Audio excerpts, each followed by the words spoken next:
الحمد لله الحمد لله وكفى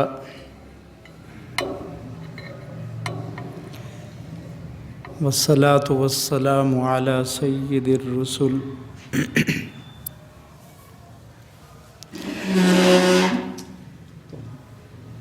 على سيد الرسل وأكمل الرسل وأفضل الرسل وأحسن الرسل وأكمل الرسل وخاتم الرسل وخاتم الأنبياء أرسله بالحق بشيرا ونذيرا وداعيا إلى الله بإذنه وسراجا منيرا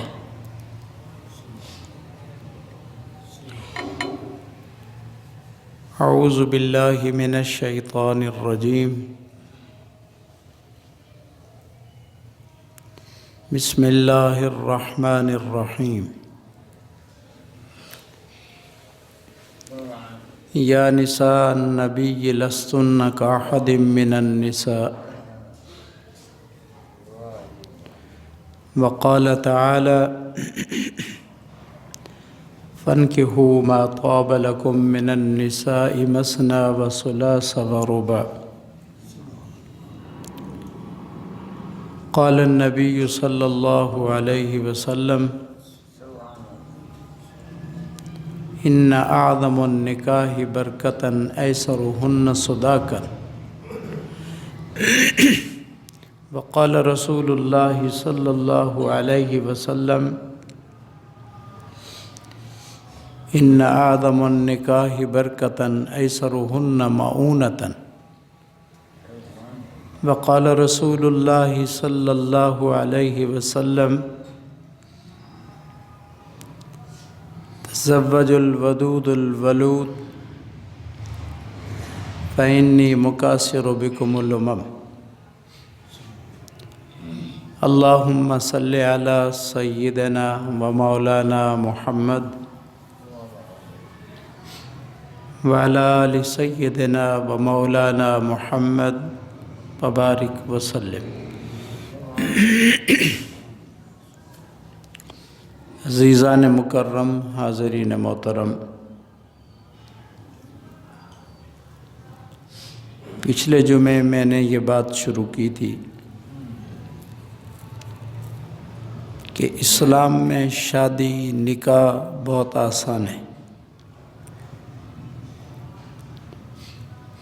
اور اگر گناہ میں پڑنے کا خطرہ اور خدشہ ہو نکاح کرنا فرض ہے۔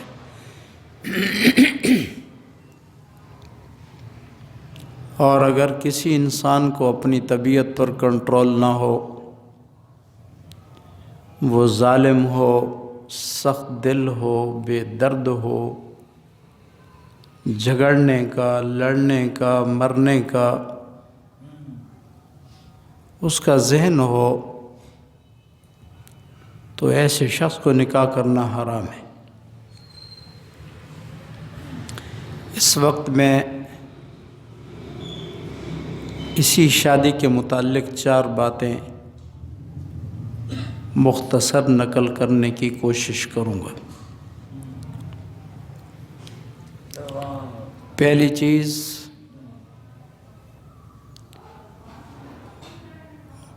وہ عورت میرے آقا صلی اللہ علیہ وسلم کے فرمان کے مطابق خوش قسمت ہے جس عورت کی منگنی میں پریشانی نہ ہو، آسانی ہو۔ منگنی کیا ہے؟ دوسری چیز، حق المہر آسان ہو۔ تیسری چیز، اس کے نکاح میں آسانی ہو۔ چوتھی چیز کہ اس عورت کی ولیمے میں بھی آسانی ہو۔ یہ 4 باتیں ہر ایک کو میں علیحدہ بیان کرتا ہوں۔ منگنی میں آسانی، منگنی کس کو کہتے ہیں؟ نکاح میں آسانی، نکاح کی آسانی کس کو کہتے؟ تیسری چیز حق المہر میں آسانی، یہ کس کو کہتے ہیں؟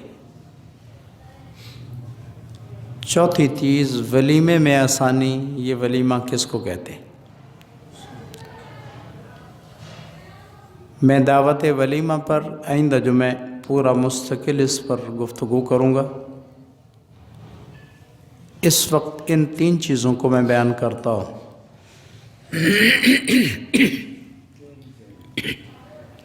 کوئی ایسا نبی نہیں ہے جس نے نکاح نہ کیا ہو۔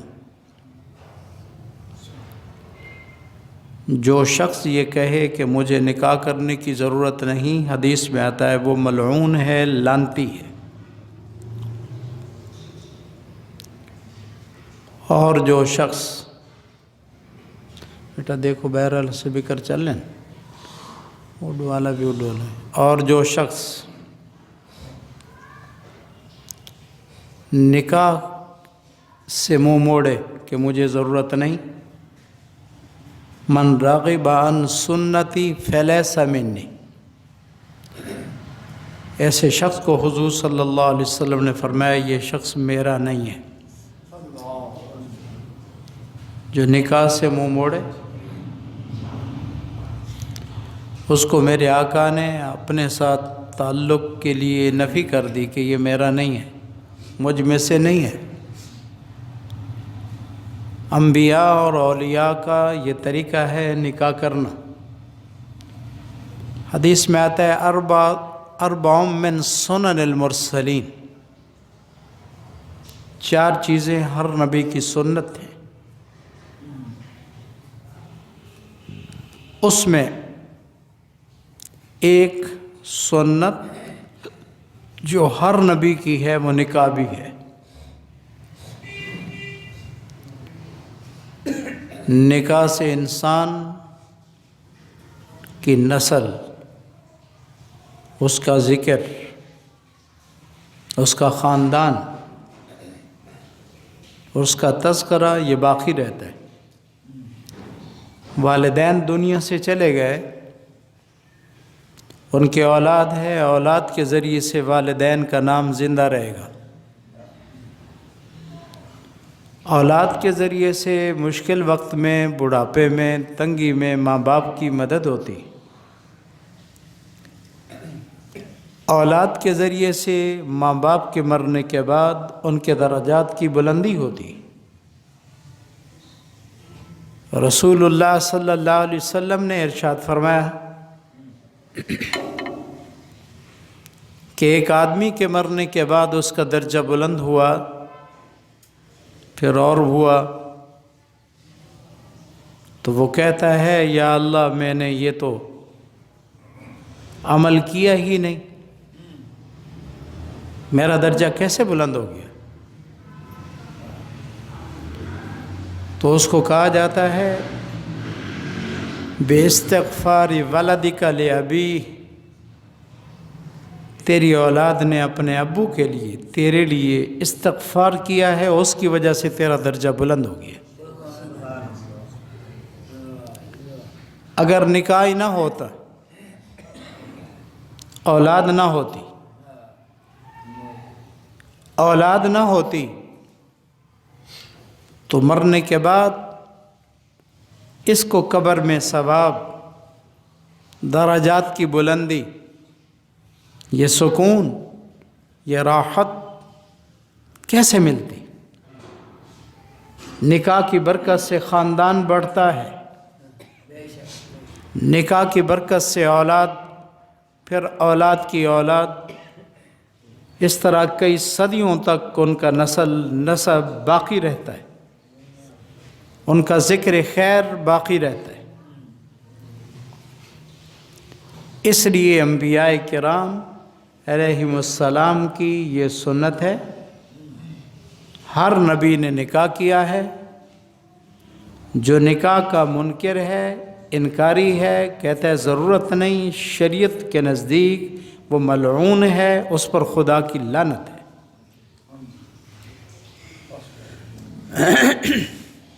اے حسین نہ کرو،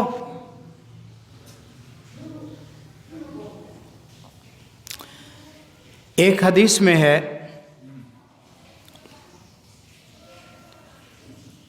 کہ ایک آدمی میرے آقا کی خدمت میں آیا. میرے آقا نے فرمایا تیرا نکاح ہے. یہ حدیث تفصیل کے ساتھ کفایت المفتی کی 6 جلد میں موجود ہے. کہا نہیں نکاح نہیں ہے. فرمایا کوئی لونڈی؟ کہا لونڈی بھی نہیں ہے. فرمایا کیا نکاح کرنے کی تم طاقت رکھتے ہو؟ کہا جی رکھتے. میرے آقا صلی اللہ علیہ وسلم فرمایا فَإِنَّكَ إِذًا مِّنْ إِخْوَانِ الشَّيَاطِينِ. اس وقت تو شیطان کے بھائیوں میں سے ہے، تو شیطان کا بھائی ہے.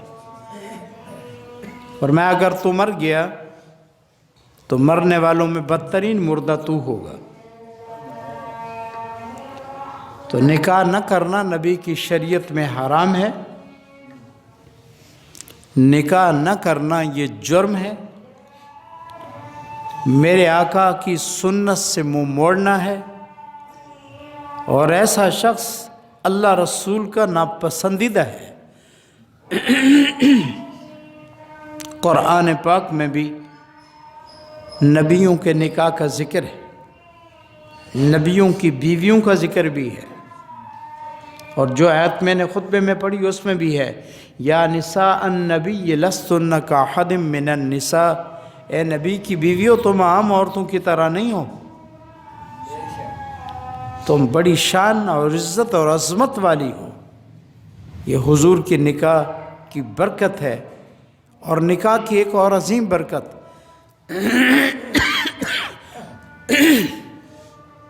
میرے آقا نے فرمایا یا معشر الشباب، اے جوانوں کی جماعت، من استطاعت منکم الباءۃ، جو تم میں سے شادی کرنے کی طاقت رکھتا ہو، فلیزوج فلیتزوج، اس کو چاہیے وہ شادی کرے، ضرور کرے. 2 فائدے، فَإِنَّهُ أَغَضُّ لِلْبَصَرِ وَأَحْسَنُ لِلْفَرْجِ. یہ نکاح کا فائدہ ہے. میرے آقا صلی اللہ علیہ وسلم فرمایا نکاح کرنے سے آنکھیں جھک جائیں گی، حیا آ جائے گی. سبحان اللہ ہی کہہ دو گئی. اس کے دیکھنے میں اس کی آنکھ میں حیا ہوگا، حیا. اغض للبصر، آنکھیں نیچے ہو جائیں گی. وہ سوچے گا اگر میں کسی کی عصمت عزت پر ہاتھ ڈالوں گا تو میری بیوی پر بھی کوئی ڈالے گا. میں اگر کسی کی بیٹی کی طرف غلط نگاہ سے ڈالوں گا نگاہ، میری بیٹی بھی موجود ہے. اور وہ حدیث رسول اللہ صلی اللہ علیہ وسلم کی بات عظیم اور عجیب ہے جس میں حضور صلی اللہ علیہ وسلم نے فرمایا من زنا زنیا بأہلہ، جو کس سے زنا کرتا ہے اس کے گھر میں زنا ضرور ہوتا ہے.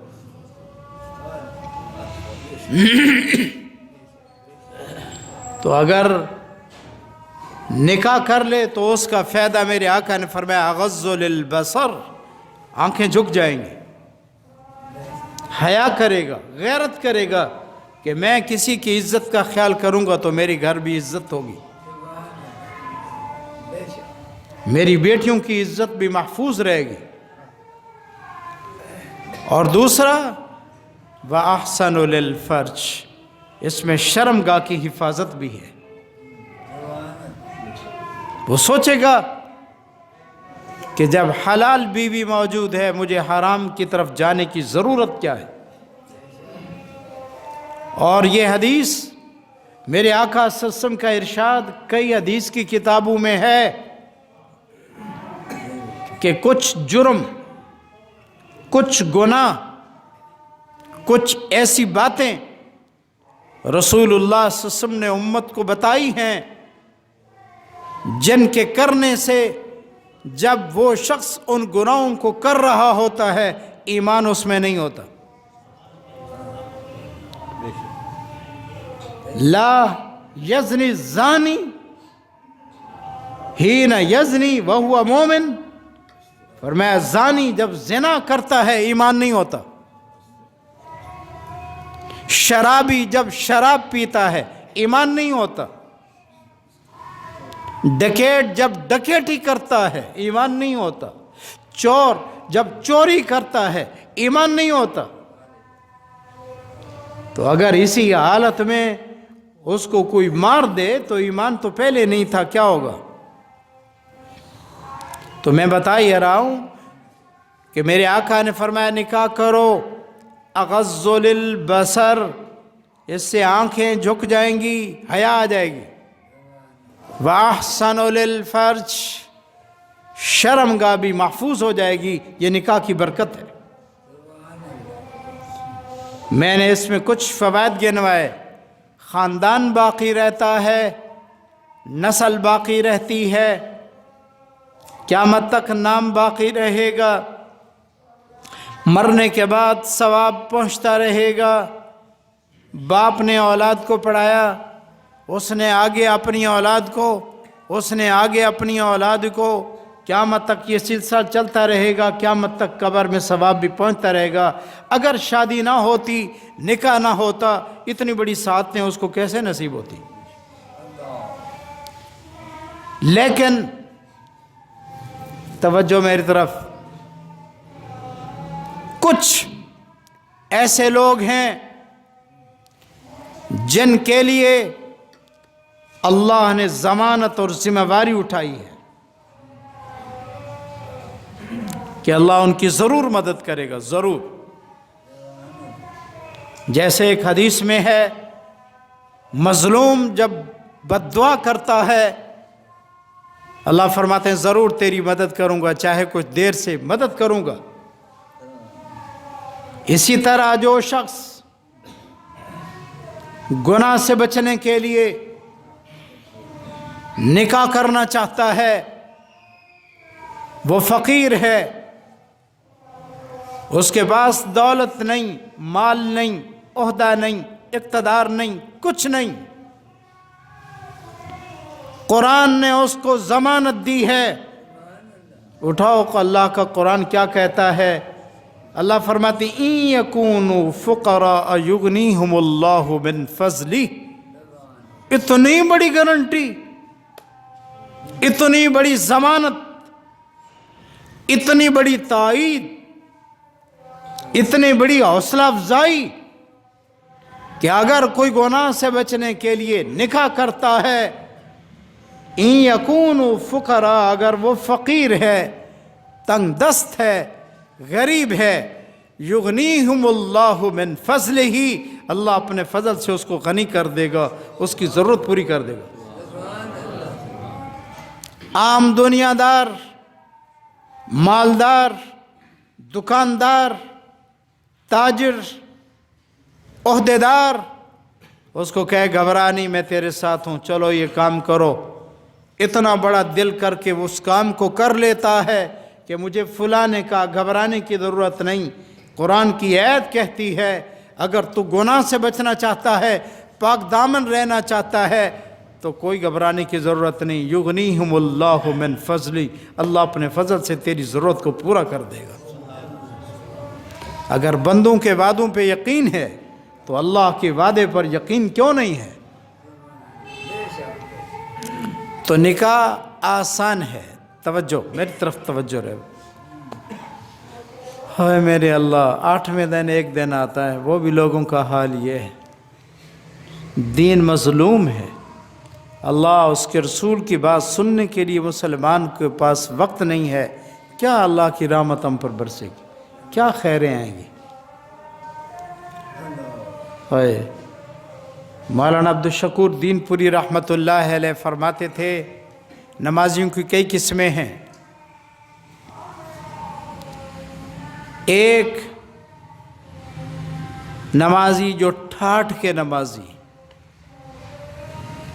کچھ نمازی 8 کے نمازی، کچھ نمازی کھاٹ کے نمازی، اور کچھ نمازی 360 کے نمازی۔ کیا مطلب؟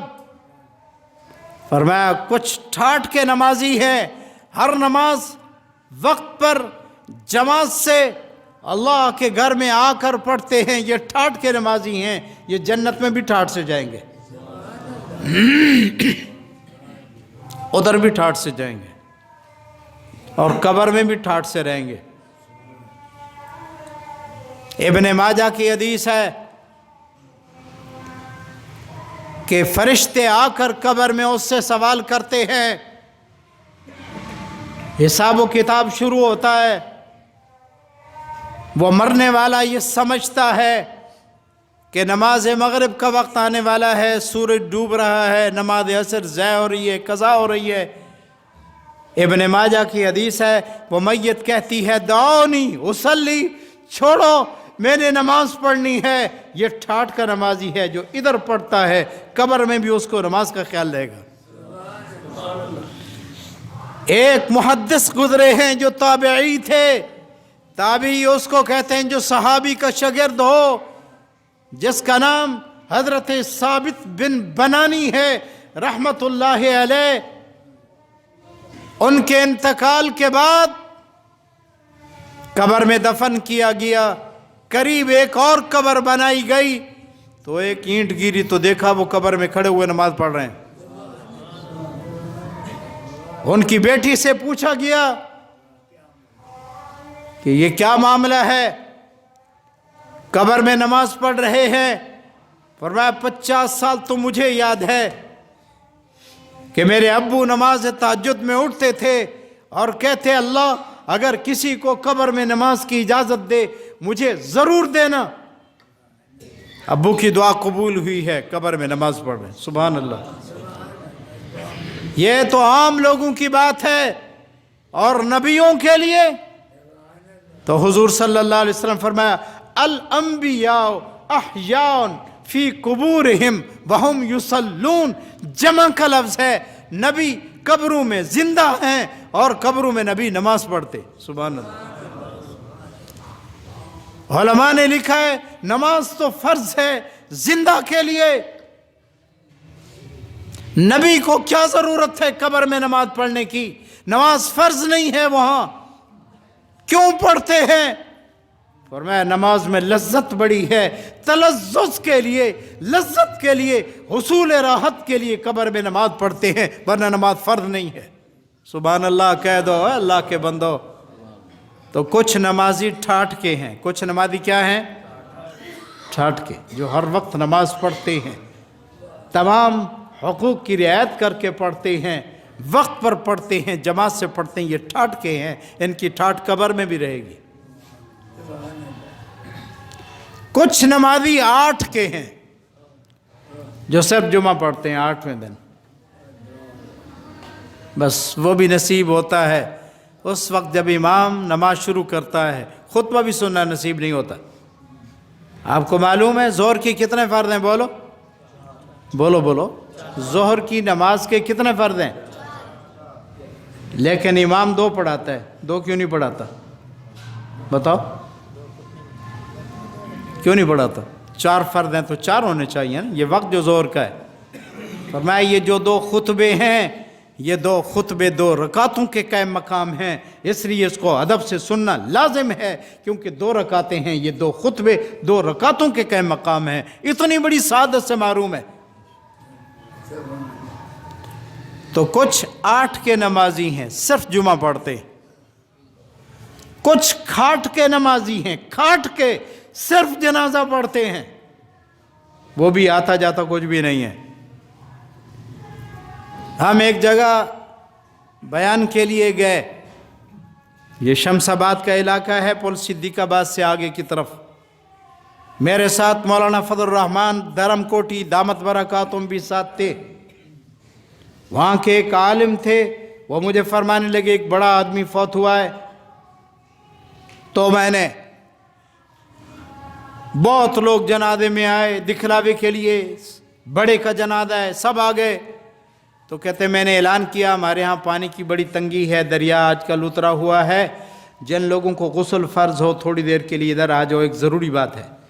تو کہتے قسم کھا کر کہنے لگے کہ کافی سارے لوگ جنازے سے ہٹ گئے، جن پر کیا فرض تھا؟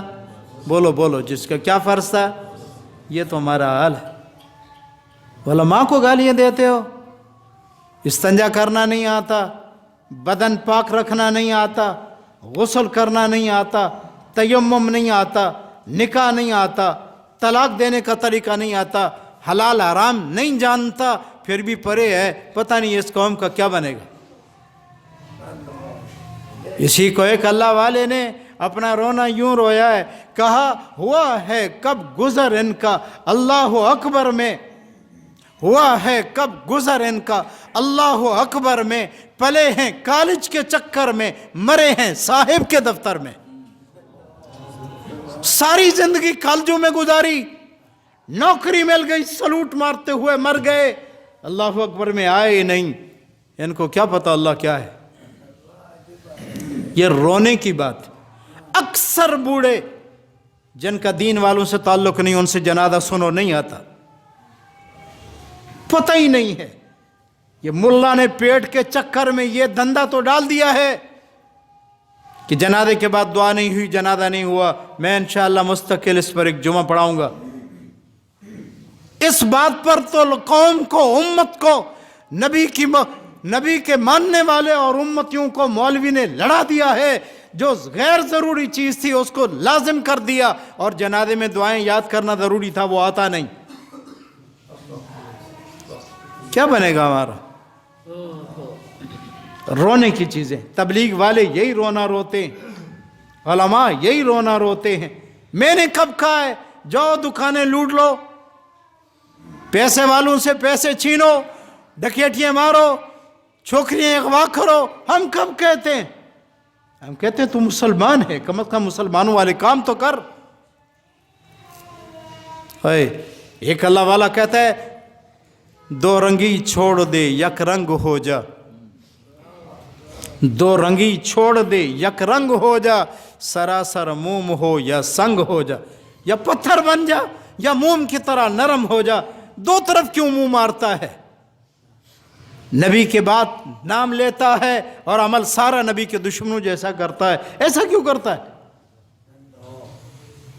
ایک بزرگ نے تو اور عجیب بات کہی ہے، کہا وضع میں ہو نصارہ تو تمدن میں ہنود، یعنی لباس تمہارا عیسائیوں جیسا، رہن سہن تمہارا یہودیوں جیسا، ہندوؤں جیسا۔ کہتا ہے وضع میں ہو نصارہ تو تمدن میں ہنود، ہماری شادی کی خوشیاں ساری ہندوانہ رسمیں ہیں، اور ہماری غمی کی تمام رسومات ہندوانہ اور کافرانہ ہیں۔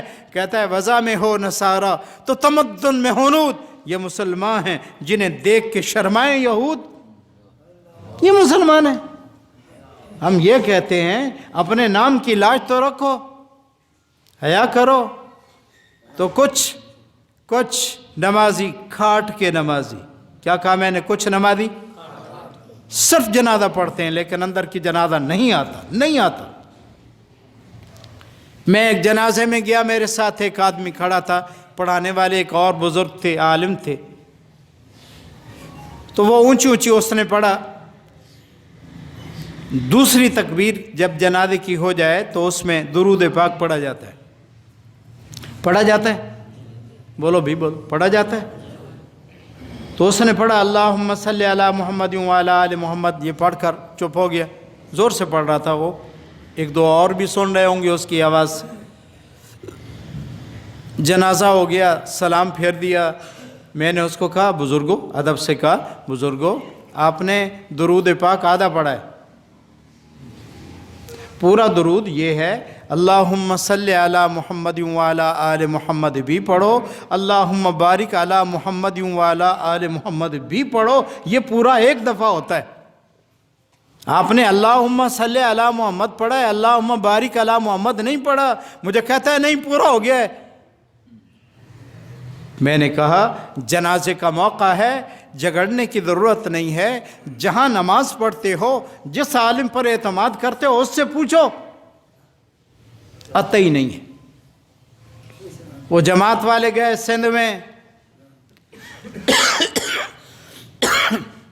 وہ پیر بھی آیا ہوا تھا، اب جنازہ پڑھانا تھا، پیر کو کہا جنازہ پڑھاؤ، اس نے خارجی کبھی نہیں پڑھے تھے، جنازہ کیا پڑھاتا؟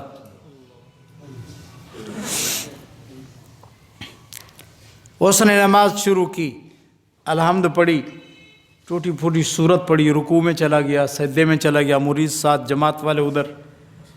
اب یہ بڑے پریشان کہ یہ کیسا جنازہ ہے جس میں رکوع بھی ہے، سجدہ بھی کر رہے ہیں، یہ کیا ہے؟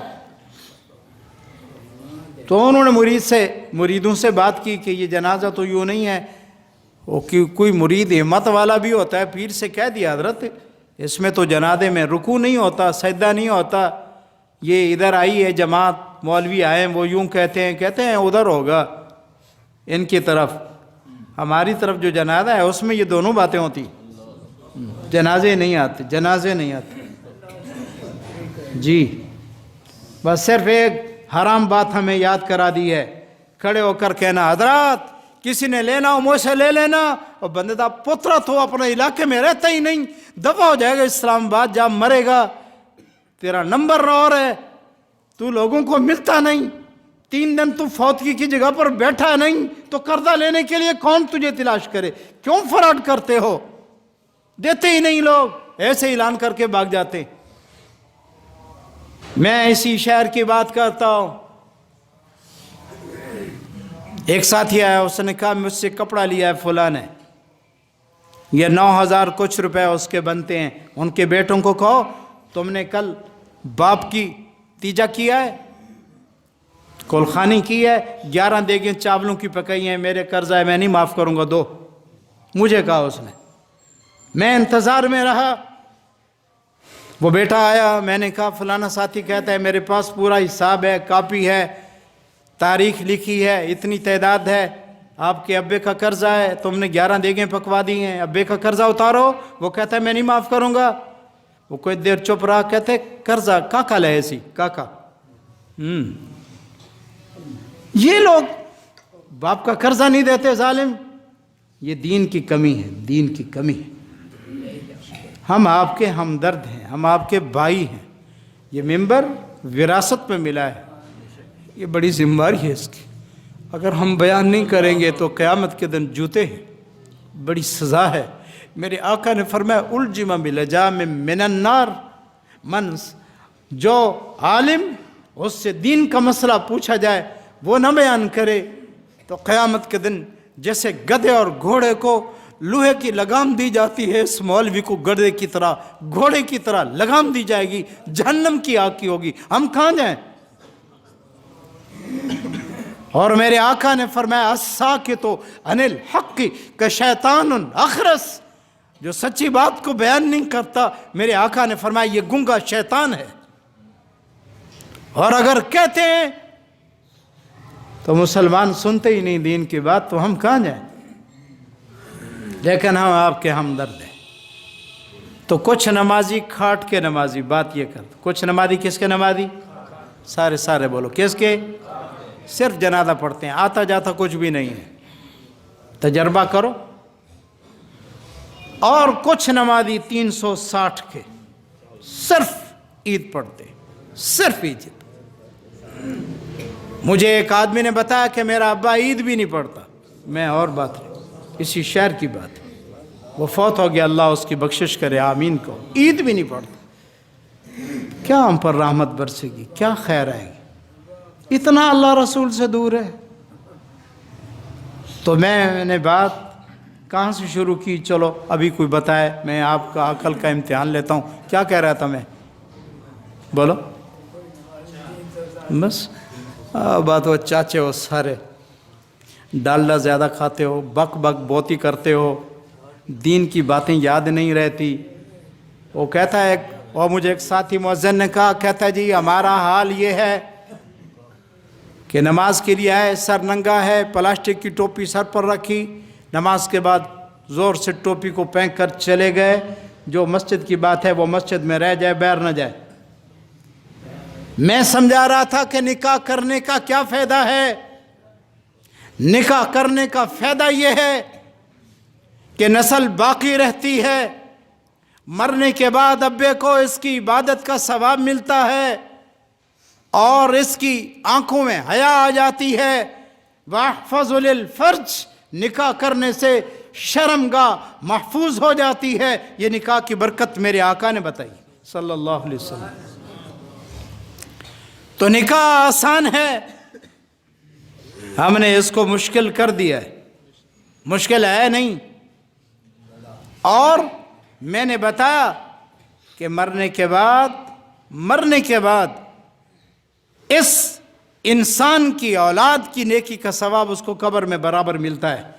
تو اگر شادی نہیں ہوگی، اولاد نہیں ہوگی، پیچھے دعا کون کرے گا؟ اس پر سمجھانے کے لیے بات آئی ہے، تو میں آئندہ جمعہ اس کی تکمیل کروں گا. اس کو تھوڑا سمجھا دوں. وقت کم ہے، آپ حضرات دیر سے آتے ہو، ترس کرو یار، اپنے اوپر ترس کرو. ہم نے تو ڈیوٹی دینی ہے بابا، کچھ سنے نہ سنے، کئی گھنٹے ہمیں مطالعے میں لگتے ہیں. سچی بات ہے. ہم نے آپ سے کبھی نہیں کہا فلاں کتاب لینی ہے ہمیں دلوا دو، ہمیں پتہ ہے تم نہیں دو گے، اور اس لیے ہم کہتے بھی نہیں. لیکن آپ حضرات اللہ کی بات سننے کے لیے بھی وقت نہیں دیتے ہو، وقت نہیں دیتے. کیا کریں؟ چلو آخری بات میں سمجھاتا ہوں. شادی کرنے سے اولاد ہوتی ہے. شادی کرنے سے کیا ہوتی ہے؟ سارے بولو، کیا ہوتی ہے؟ بہت توجہ کرنا، میری بات بہت عجیب ہے. اولاد ہوتی ہے. اس اولاد سے بھی نبی کو خوشی ہوتی ہے. کیا کہا میں نے؟ اس ہماری اولاد سے بھی کس کو خوشی ہوتی ہے؟ سارے بولو، کس کو ہوتی ہے؟ چلو میں حدیث پڑھتا ہوں تاکہ بات واضح ہو. میرے آقا صلی اللہ علیہ وسلم نے فرمایا تزوج الودود الولود، تم ان عورتوں سے شادی کرو جو بچے زیادہ دیتی ہوں، ولود شوہر سے محبت کرتی ہوں. اے اللہ کے نبی، آپ کو کیا فائدہ اگر کسی کے بچے زیادہ ہیں، اس کی بیوی اس سے پیار کرتی ہے، اولاد زیادہ ہے، آپ کو کیا فائدہ؟ میرے آقا نے فرمایا فَإِنِّي مُكَاثِرُ بِكُمُ الْأُمَمْ، میرے آقا نے فرمایا قیامت کے دن ساری نبیوں کی امتیں ہوں گی، میری امت سب سے زیادہ ہوگی، میں سب سے زیادہ فخر کروں گا، میری امت سب سے زیادہ ہے. سبحان اللہ. اگر یہ شادی نہ کرتا، اولاد نہ ہوتی، نبی کی امت میں اضافہ کیسے ہوتا؟ اور ایک حدیث میں ہے میرے آقا صلی اللہ علیہ وسلم فرمایا انی مکاثر الانبیاء یوم القیامہ، قیامت کے دن میں سب نبیوں کے سامنے فخر کر کے کہوں گا نبیوں میری امت تم سب کی امتوں سے زیادہ ہے. ہماری اولاد سے نبی کو خوشی ہوتی ہے، اس لیے شادی کرنی چاہیے. اور سن رہے ہو بابا، آپ بھی سن رہے ہو؟ تانے نہ دیا کرو جس کے بچے زیادہ ہوں، نبی خوش ہوتا ہے، تو کیوں سڑتا ہے؟ مینے نہ دیا کرو اس کے بچے بہت ہیں، نبی راضی ہوتا ہے. اور اس پر آئی ہے بات تو تھوڑی اور کہہ دوں اس کے ساتھ، توجہ. میرے آقا نے فرمایا میں فخر کروں گا، تو میرے آقا صلی اللہ علیہ وسلم نے اس کی تفصیل بھی بیان کی ہے. فرمایا قیامت کے دن 120 صفحیں ہوں گی. قیامت کے دن کیا ہوں گی؟ سارے بولو 100. سب نبیوں کی امت آدم علیہ السلام سے لے کر رسول اللہ صلی اللہ علیہ وسلم تک ہر نبی ہوگا. اور مرزا تو ملعون ہے، مردود ہے، یہ تو آئے جہنم کے لیے بے ایمان نبی ہونے کا دعویٰ کیا ہے، لعنت ہے اس پر. چھوڑو، میں کہتا ہوں نبی 1,44,000 کم و بیش نبی ہوں گے، ان کی امت ہوگی 120 صفحیں ہوں گی. نہیں جانتے ہیں ہم صف کتنی لمبی ہوگی، اللہ ہی جانتا ہے. کروڑوں اربوں انسان دنیا سے جا چکے ہیں، موجود ہیں، اتنی اور اس سے بھی زیادہ اور مخلوق قیامت تک آتی رہے گی. فرمایا 80 صفحیں صرف میری ہوں گی. سبحان اللہ. اور 120 صفوں میں سے 80 نکالو، باقی کتنے بچے؟ کہاں آدم علیہ السلام سے لے کر عیسیٰ روح اللہ تک صرف 40 صفحیں. اور اکیلے تاجدار مدینہ محمد عربی، محمد سید الاولین والآخرین صلی اللہ علیہ وسلم کی امت کی 80 صفحیں. تو بچے زیادہ ہوں گے تو صفحیں زیادہ بنے گی نا. بولو بھائی، وہ بھائی سمجھ آ رہی ہے؟ اس لیے تو ہم نمازوں میں ٹانگیں چوڑی نہیں کرتے کہ ایک آدمی 4 آدمیوں کی جگہ لے لے. ہم کہتے ہیں بچے پیدا کرو، امت زیادہ ہوگی، صفحیں پوری ہو جائیں گی حضور کی. سبحان اللہ. یہ سنت نہیں ہے، یہ خلاف شریعت ہے اس طرح ٹانگوں کو چوڑا کرنا۔ تو شادی کے میں نے فوائد بیان کیے کہ اس میں یہ فائدہ ہے، یہ فائدہ ہے، اور آخری میں نے جو فائدہ بتایا کہ اس سے میرے آقا کو خوشی ہوتی ہے، فخر کریں گے کہ میری امت زیادہ ہے، اس لیے بچے مرواؤ نہیں، منصوبہ بندیاں مت کراؤ، بچے ہونے چاہیے، یہ قتل ہے۔ اللہ پاک ہم سب کو دین کی سمجھ دے، عمل کی توفیق دے۔ جو باقی رات بات رہ گئی ہے، زندہ رہے تو آئندہ جو میں بیان کریں گے۔ وآخر دعوانا الحمدللہ رب العالمین۔